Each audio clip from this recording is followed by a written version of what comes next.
Team Freeview, welcome to this special review Voxcast for not Space Marines, not Iron Hands, not Raven Guard, but something which is very, very pertinent to, well, yeah, those Life. in particular. This is a reaction, Voxcast, to the recent Errata that's just dropped for Codex Space Marines and its supplements. Not affecting all of them, but certainly some of them. So, right, first things first, before we go into what those changes are, massive applause to Games Workshop because these changes are outstanding. Yes. In my opinion, I think that they are going to take a really big stride in the right direction towards helping other factions compete, really, with Space Marines. Not all Space Marines, of course, but particularly Iron Hands and Raven Guard are obviously, you know, considered right up there, as are Imperial Fists, to be fair. And these new changes will also affect them. It will affect everyone to an extent. It will. So it will be quite interesting, I think. Yeah. Going forward to see, because I still think Marines are incredible, even with these changes, but they're now perhaps not, you know, that obnoxious level of incredible that they were before. Broken, yeah. Yeah, let's say that's the word. Yeah, that is the word. So, I mean, those are my initial thoughts. Do you two have anything to chime in with that before we go into what these changes are? And I would just echo exactly what you said. It was too much. It was far too much what you could do. You got too much stuff for free, and although the Psychic Awakening series has definitely helped with some factions to kind of step up and compete at that level, I mean, it still is very much a Marine meta. It's slightly changing competitively at the moment because people are building lists specifically to deal with that sort of thing. Yeah. But still, even in casual games, they're crazy good. Marines are just incredible. They have they literally had, and not just an answer, like an excellent answer for everything.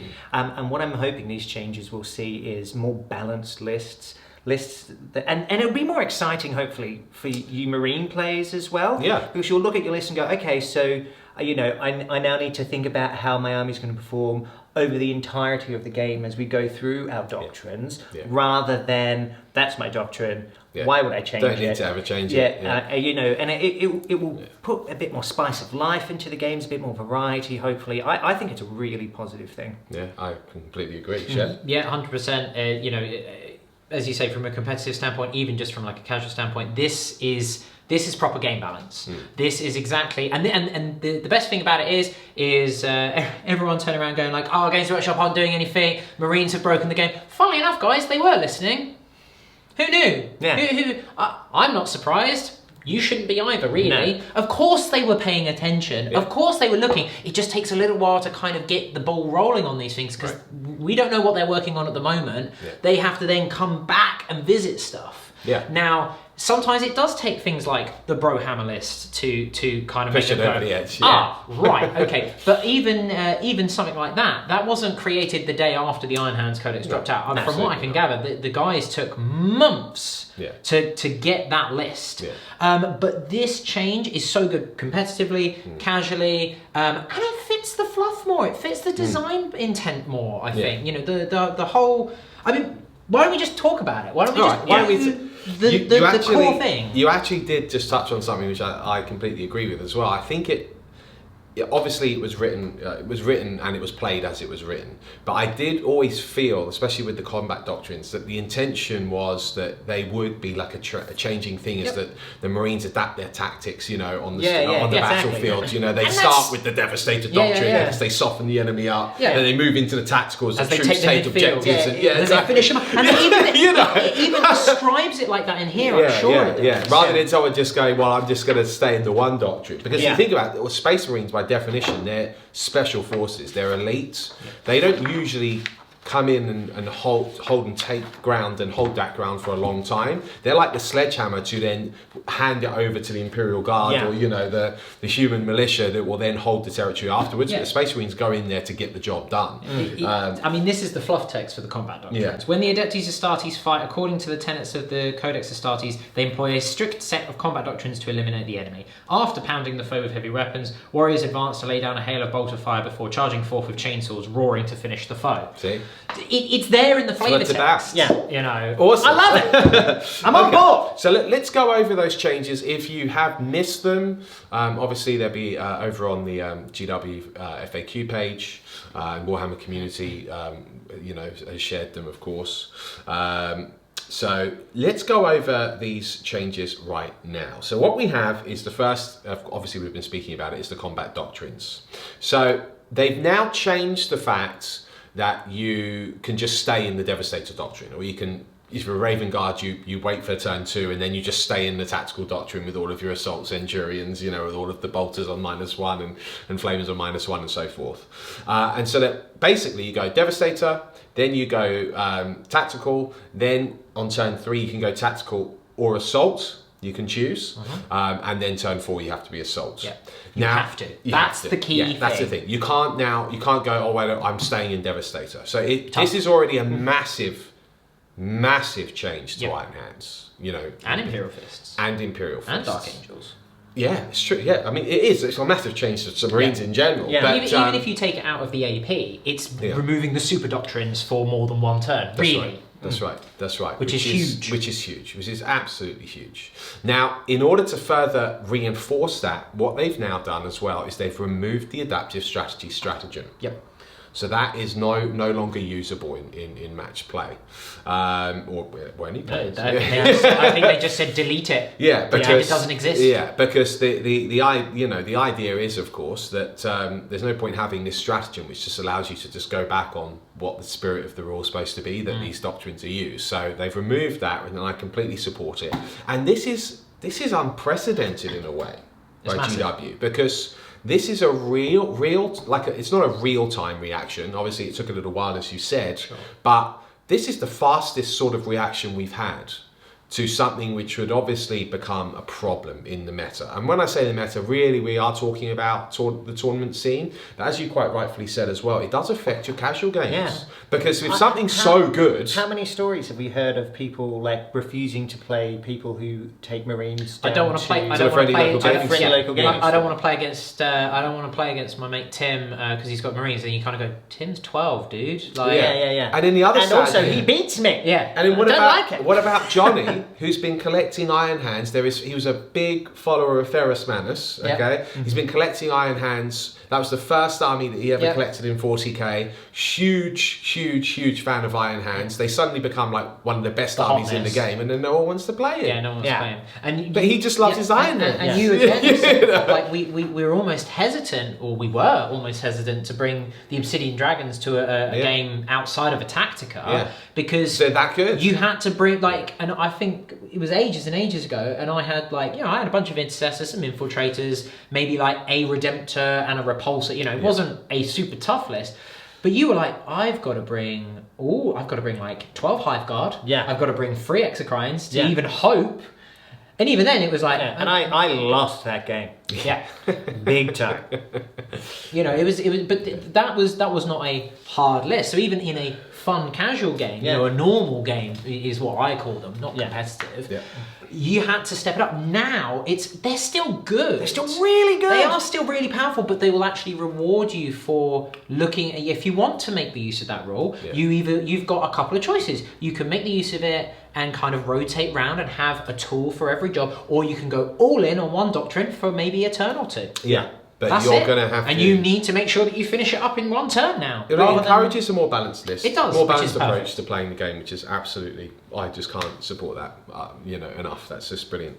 So the next change they've got is Duty Eternal. So they're changing this stratagem, and basically you can reduce any damage suffered by 1 to a minimum of 1, but it's not cumulative with any other rules that reduce the damage. Where's your Ironstone now? Huge. Yeah. absolutely huge, because I mean, obviously you mentioned the Brohammer list, but for you folks that might not know what a Brohammer list is, basically it was an Iron Hands castle with effectively an unkillable Leviathan dreadnought. Go watch the game that you played against Vic. Oh yeah, good point. Yeah, it's on Freeview. Yeah, it's on. Yeah, exactly. Go watch the Tactica if you're interested in just what that sort of list is. Vic had a little twist to it, a really good twist. Yeah, I actually thought it was better. Yeah, so did I. Yeah, but you know, the core is the same. It's always the same. The intent of it is that with that combination of strategies, if you don't want to go watch it, is that unless you are hitting a dreadnought with, because you have the Ironstone nearby to reduce it by 1 and Duty Eternal would half it, and the FAQ said you half it first, then you reduce it by 1. That meant that even a damage 6 weapon would only ever do 2 damage. Yeah, which is kind of ridiculous. Yeah. it would. I think. Yeah, you had to be damage 5 or above to do more than 1 damage with that combination. It was just. Yeah. Oh, so okay. what would end up happening is you wouldn't even bother firing at the Leviathan, and so he would basically have the guaranteed. Pretty much guaranteed every turn of just being able to lay down the withering fire, unless you manage to get like a full trap off. But then he has a warlord trait, you know, where you can there's all kinds of things. There's ways that you can just basically keep him shooting every turn. Yeah. Very, very difficult to shut him down. Which then brings me to the next layer. Oh, it's so Cogitated glorious. Martyrdom. There's going to be so many cheap Leviathans on eBay. There probably will be, yeah. I can't wait. I like getting a couple. Well, just for bookends. They're gorgeous. They're a gorgeous model. They're well, I want one just because they're cool. I and want they're one super it's great. cool. Yeah. Right. So here's the thing. So now this is an errata to Codex Supplement Iron Hands. You now use the stratagem at the start of your shooting phase, etc. That's standard. Now, when a friendly Iron Hands character model, excluding vehicle models within 3 inches. Okay? Roll 1d6 before any rolls to ignore wounds, except, for example, the flesh is weak, adamantine mantle, etc. are made. On the 2+ stat models, it's not. So basically, these are where infantry could absorb a hit, a bit like a Tau drone. Yeah. However, they ended up basically providing an entire additional level of saves. Yeah, because that's also been reworded, because you could make a Iron Hands Dreadnought a character, so you would do a Leviathan, which and is all cool. Which is exactly, and they should be. They should be allowed to be characters because they have the ancients that are a big part of their chapter. Yeah. I completely am okay with that. The downside of the Leviathan was it was targetable because it had so many wounds. So then you use that Duty Eternal, Ironstone, and then when you did manage to get a wound through, so you had to hit him, wound him. Yep. He then had probably a 4-up invuln save. Then He had his own 5-up shrug, and then if you failed the shrug, you could roll a dice and on a 2+, pass that off to an infantry in front of them, and then they got a shrug. Yeah, and their shrug would be a 5-up because at least they got an apothecary. But now, not only are you unable to do that with a character, you cannot do it before the shrug. Right. Or you have to do it before the shrug, so you do not get 2 chances to shrug. Exactly. Which was really, it's one of those things. You can never say I definitely knew what the intention was, because actually we don't know what the intention was. And it was worded so drastically different to things like drones that you were kind of like, they must mean it, otherwise they would have just copied and pasted But I it don't from think drones. it was really the intention, because obviously the intention isn't that not to give you multiple multiple saves, because you always basically the 40K's pretty much always try to work on the premise that you take the best save available, not you take this save, you take this save, you take this save. You know, because that really slows the game down from a game design point of view. You don't want to have to keep rolling dice and just do the one single interaction, resolution of something. And 2, it becomes really statistically hard to get through. So it becomes very difficult to balance.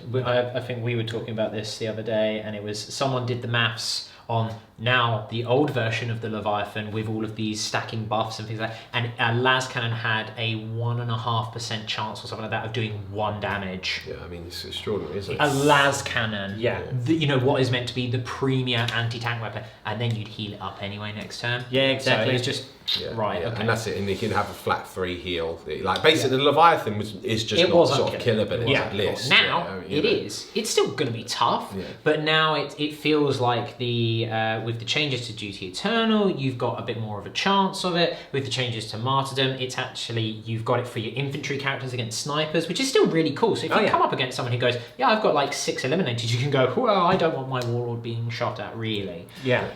And then and then the other downside of the Leviathan was the fact that he pumped out a huge amount of DACA at -3. Yeah, now he's only got that for the Devastator Doctrine. and now he's only got that for 1 turn. Yeah, which makes a huge different. He can't move because and for shoot going with from the- -2 to -3 is actually a Yeah. massive difference. Yeah. And it's also then he's going from ballistic skill 2 now to ballistic skill 3. He's not getting the free reroll ones to hit because your super doctrine is no longer active. Yeah. And for your Imperial Fist version of that, because we touched upon it briefly, but now it's like you're going to need to bring some actual anti-tank weapons, guys. Yeah. All of your heavy stuff is going to have to do the anti-tank in turn 1. Yeah, your Thunderfire cannons and Whirlwinds will not have that additional pit. Nope. Your of heavy, AP, your which Stalker is a bolters. huge effect on Yeah. those things with multiple shots. Yeah. It becomes it's awesome. It's a massive change, and it's a great change. And here's the thing. Let's just to reiterate, because I can understand some people might be like, oh well, I was playing. I love my Iron Hands. This is Johnny. Like I was happy that I had some nice rules. I wasn't abusing it. You I still totally got get some that, good but you still got amazing rules. Exactly. Like Yeah. they're still really good. They're still so good.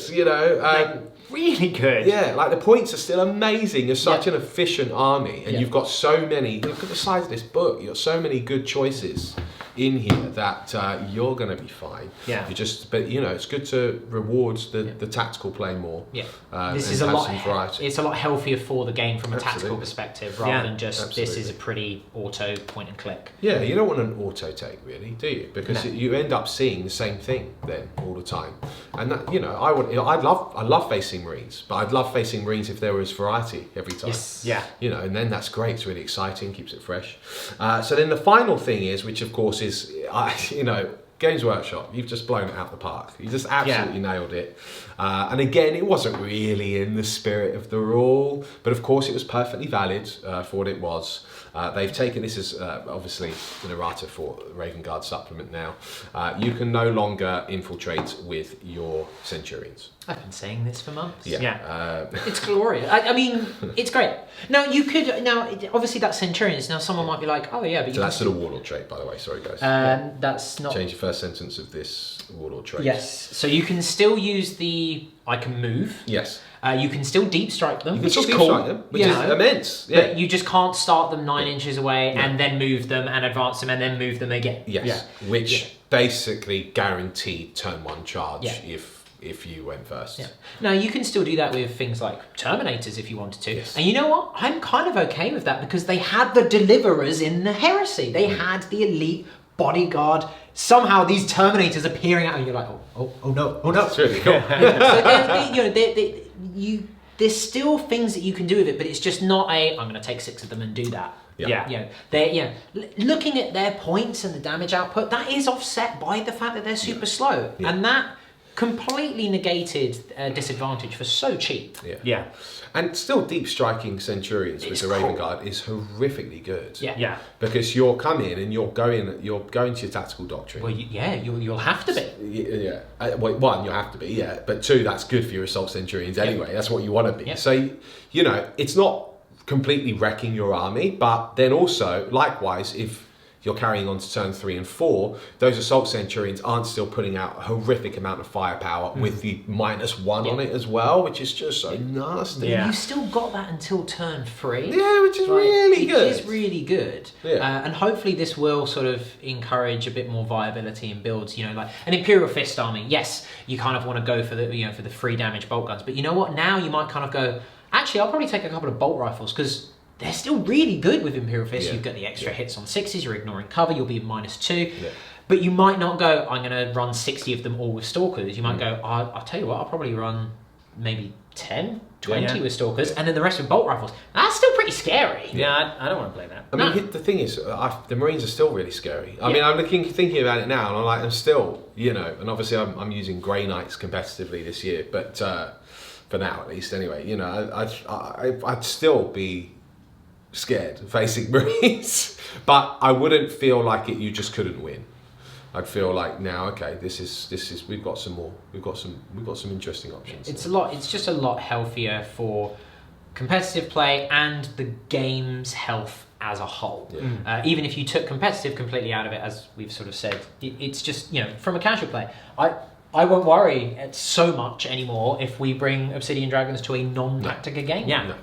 Me either. Be a lot balanced. And it's also you're gonna like for us at least anyway. We're gonna cool. Let's play White Scars. Yeah. You know what I mean? Let's get the Salamanders out and have a go with them, because they're still great chapters, but because the other ones were so much better, that's why they were kind of fun. The only thing I'm going to be interested to see is that if this will mean a resurgence of the Ultramarines. Yeah. Because they'll get the 2 turns now of going around with no minuses. That's right. What is it? It's as if they haven't moved. Yeah, they always count as basically never having moved. So that's obviously for bolter discipline as well as heavy weapons. Yeah. So they'll kind of be your like new maneuverable iron hands. You're trading the accuracy and the AP on turn 1, but again, you know, with Marines, you've got your auras and your captains around to provide that reroll 1 buff. It just means that again, if you're iron hands and you want your reroll 1s, you're going to need a captain if you want that past turn 2, rather than just go, I'm going to take a chaplain and an apothecary and a tech marine, or whatever it may be. Marines now are kind of going to be the sort of the new iron hands when it comes to that maneuverability, but you've got to wait a turn. Yeah. You've then got to kind of almost set up, and then you go bang bang. You've got 2 turns of that full bolter discipline, full movement with your heavy weapons, and that gives them a nice, interesting niche. Yeah. Yeah. Agreed. Yeah. And also means you've got a turn to kind of shut down as much of that as possible. Yep. You prepare because it doesn't start that way. Yep. I think it's good. The more we talk about it, the more if I was a Marine player, I'd be like, this is good. It's good. I mean, there are some people that just want to crush everyone completely, and that's where they get the joy in the game, and that's cool. That's cool. But now if you want to do that, you're just going to have to think a bit more. Yeah, great. You're going to have to build different lists. Yep. And the people that are good at doing that will do that. They'll carry on doing it. This won't suddenly, you know, cause a massive upset in the meta. No. Marines, as you say, are still really good. They're still really They still have a lot of cheap firepower for what it does. Yeah, you know, things like no points have changed. No. You know, Your Thunderfires are still great. Your the Leviathan is still actually great, but it's just not it's just unkillable. actually killable now, which is only fair. Yeah, isn't it? Let's be honest. Let's be fair. You know? Look, I think, you know, Games Workshop, well done. Yeah. If you're watching this is a really, really awesome time to be playing Warhammer 40,000. And the fact that, the fact that now we're in an era where Games Workshop is reacting to something which has obviously become a pretty major problem in the meta is absolutely massive. You know, long gone are the days where we have to wait years for a Codex update. You know, So what was it, 7 years for Dark Elder? yeah, Something like that. you know. And so I think, you know, that's absolutely awesome. I applaud you for that, and I'm really excited to see how the meta unfolds over the how it coming shifts. months. So Where are we? We're adrift at sea. yeah, I mean, when the Psychic Awakening supplements have done some good work with some of the factions, really to bring some relevance back to them, and no doubt more things will come out, you know, in time, and we'll see how things unfold. Yeah. But it's an exciting time to be playing 40k. So look, we'll leave it there. We've given you the rundown. Thank you for your insights, Mr. Bone and Mr. Chef. You're welcome. We'll probably do another, like a proper in-depth, like meta-analysis Vox. Or that'll probably end up over on demand, but we'll probably do that in like a month, and we'll just to see how things have settled. Yeah, we need to let it. You know we what need I mean? to let Yeah. it sink in. We need people. You know, people need time to adapt, and they need see time how to some make more the events lists. that go past. Yeah, exactly. You know, exactly. see how that all pans out. But look, very exciting times ahead. Yeah. So hopefully you've enjoyed our little reaction to the Errata. It was such a powerful Errata that we just had to do a video on it. So we will see you in another video very, very soon. Until then, keep being bosses.